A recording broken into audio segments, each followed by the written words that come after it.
مرحبا، كيفكن؟ شو اخباركن؟ رجعت لكم انا حياة بوصفة صحية كيتونية جديدة. وصفة اليوم الكعك المالح للكيتو دايت، وصفة ولا ألذ من هيك، روعة عن جد. اذا جربتوها ان شاء الله رح تعجبكم، خصوصا اللي بيحبوا الكعك المالح مع الشاي على الفطور او مع اللبنة او مع الجبنة او كسناك. عن جد وصفة كيتونية رائعة لجميع أنواع الدايت. اسمعوا القرقشة بتجنن عن جد، إن شاء الله إذا جربتوها رح تعجبكم. طبعا قبل ما نبلش لا تنسوا من اللايك والشير والاشتراك بالقناة وتفعيل زر الجرس ليصلكم كل جديد، لأنه على طول بتنسوا. لا تنسوا هالمرة. اسمعوا، خلونا نشوف المكونات.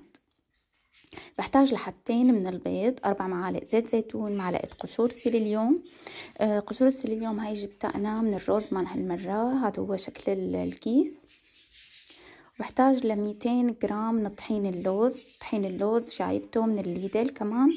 طبعا صرتوا حافظيني اني انا بستخدم هذا النوع من الطحين اللوز كتير منيح.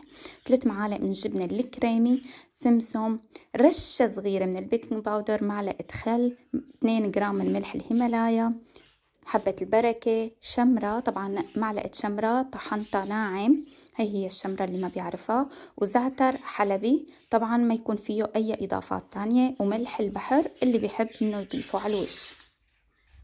هلأ بنشوف الطريقة. اول شي رح اضيف البيض، رح احط عليه زيت الزيتون مثل ما قلت لكم 4 معالق بس، و3 معالق جبنة الكريمي، ومعلقة الخل، 2 جرام الملح، رشة البيكنج باودر، قشور السيليليوم، 200 جرام لطحين اللوز. طبعا مثل ما قلت لكم قشور السيليليوم ممكن انه تلغوها اللي مو متوفر عنده، ولكن مع القشور افضل بكتير.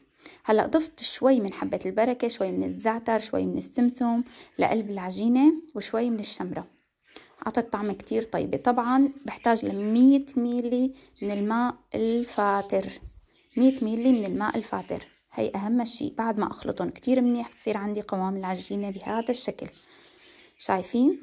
لا هي سائلة ولا متماسكة، بهذا الشكل تمام.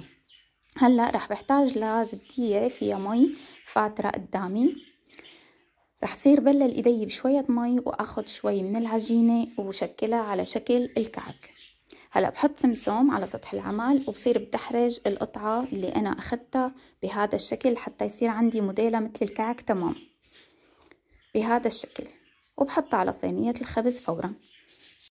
طبعا المكونات كاملة رح اكتب لكم اياها بصندوق الوصف لحتى ما يضيع منكم شيء ابدا.